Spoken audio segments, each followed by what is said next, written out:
Hello అండి. నమస్తే. అందరికీ వినాయక చవితి శుభాకాంక్షలు. ఈరోజు నేను మా బొమ్మల కథ చెబుతాను. అందరూ మేము వినాయకుడు బొమ్మల వ్యాపారం చేస్తాము అనుకుంటారు కానీ, నిజానికి అది వ్యాపారంగా మేమెప్పుడు ఫీల్ అవ్వలేదు. ఈ పండుగ మాకొక ఎమోషన్ ఉంటుంది. ఎందుకంటే ఈ పండుగ మా కుల వృత్తిని మేము గుర్తుపెట్టుకునేలా చేస్తుంది. ఈ పని మేమేదో డబ్బు కోసం మాత్రమే చేస్తుంది కాదండోయ్! మా తాతలు, మా నాన్నలు ఈ పని చేసేవారు. ఇప్పుడు మేము కూడా చేస్తున్నాం అంతే. ఇది మా వారసత్వ కళ. ఇంకా మా వృత్తి కూడా. కాకపోతే ఇప్పుడు మేము కొని తిరిగి అమ్ముతున్నాం కానీ, మా తాత వాళ్ళే చేసి వాళ్ళే అమ్మేవాళ్ళు. ఇప్పుడు కూడా చేయవచ్చు. కానీ మార్కెట్‌లో ఉన్నంత డిజైన్స్ కానీ, ఫినిషింగ్ కానీ మనకు లభించే మట్టితో రాదు. అంతేకాదు ప్రజలు కూడా మంచి ఫినిషింగ్ కావాలి, కలర్‌లు కావాలి, డిజైన్‌లు కావాలి అనుకుంటున్నారు. అందువల్ల మేము కూడా కలకత్తా బొమ్మలు, పీఓపీ బొమ్మలు కొని తెచ్చి అమ్ముతుంటాము. సాధారణంగా చాలామంది వ్యాపారం అంటే ఏమనుకుంటారంటే, ఇందులో చాలా లాభాలుంటాయి, అంతకంత డబ్బులొస్తుంది అనుకుంటారండి. నిజానికి మిగిలిన వ్యాపారాల్లో అలా ఉంటుందేమో మాకు తెలియదు కానీ, ఈ బొమ్మల వ్యాపారంలో మాత్రం కొంచెం ఇబ్బందిగానే ఉంటుంది. ఎందుకంటే పెట్టుబడి ఎక్కువ ఉంటుంది. ఒక్కొక్కసారి వ్యాపారం బాగా జరుగుతుంది. ఒక్కొక్కసారి కాంపిటీషన్ ఎక్కువైనప్పుడు లేదా ధరలు ఎక్కువ ఉన్నప్పుడు ప్రజలు కొనకుండా వెళ్ళిపోతుంటారు. మోస్ట్‌లీ నాకు తెలిసి అసలు చాలా మందికి వస్తుంది కానీ, లాభం నాకు తెలిసి అంత ఎక్కువ నేనెప్పుడైతే గమనించలేదు.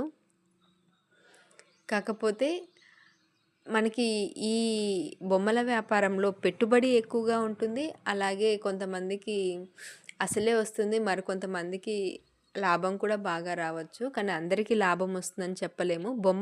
ఒక్కొక్కసారి బొమ్మలు చాలా మిగిలిపోతాయి. అప్పుడు వాటిని స్టోరేజ్ చేయడం కూడా చాలా చాలా కష్టంగా ఉంటుంది. ఎందుకంటే మట్టి బొమ్మలు కొంచెం తేమ తగిలినా, వర్షం పడినా లేదా ఎండ కూడా ఎక్కువ తగిలినా, గాలి ఎక్కువ తగిలినా కూడా క్రాక్స్ వచ్చేస్తాయి. అదే పీఓపీ బొమ్మలైతే షేడ్ అవుట్ అయిపోతాయి కలర్స్ అన్నీ. కాబట్టి బొమ్మలన్నీ అమ్ముడైపోతేనే వాళ్ళకి లాభం కనిపించినట్లు. లేకపోతే వాళ్ళు అసల్లోనో లేదా అసలు కన్నా ఇంకా లోనే నష్టంలో ఉన్నట్లే మనం ఫీల్ అవ్వచ్చు. వీళ్ళు ఈ షాప్ ఓనర్లు.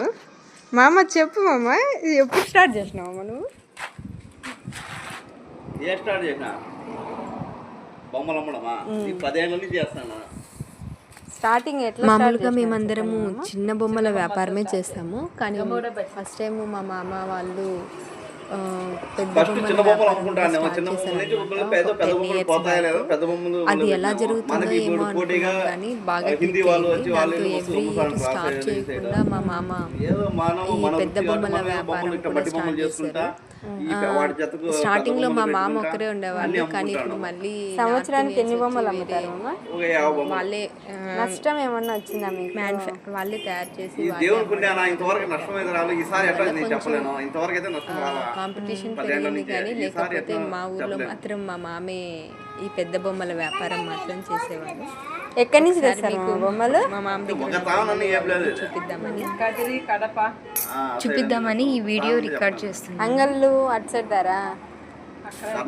వీళ్ళ దగ్గర బొమ్మలు స్టార్టింగ్ 5 అడుగుల నుంచి 13 అడుగుల వరకు ఉన్నాయి.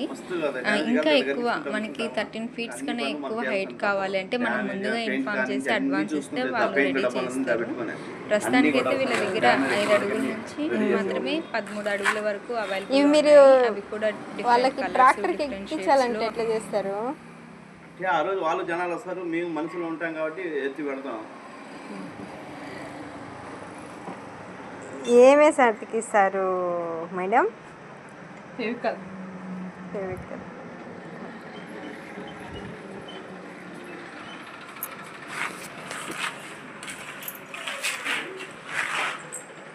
మా కుమ్మర సంఘానికి అధిపతి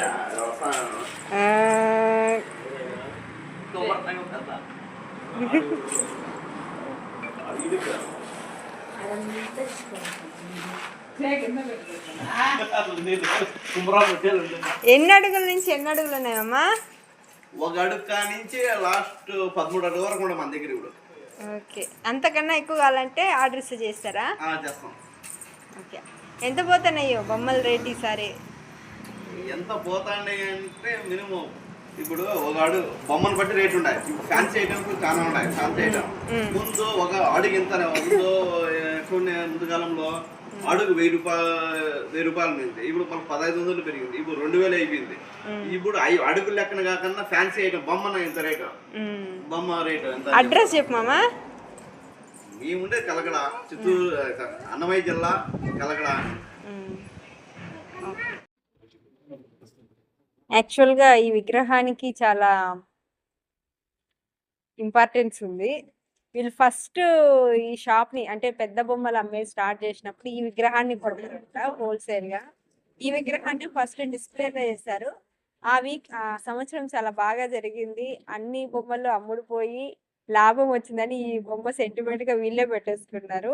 ప్రతి సంవత్సరం ఫస్ట్ ఈ బొమ్మనే డిస్ప్లేకి పెడతారు, తర్వాత మిగతా బొమ్మలన్నీ తెచ్చి పెడతారు. ఇదండి మా మామ వాళ్ళ బొమ్మల కథ. మీకు నచ్చినట్లయితే లైక్ చేయండి, షేర్ చేయండి, సబ్స్క్రైబ్ చేయండి. నమస్తే.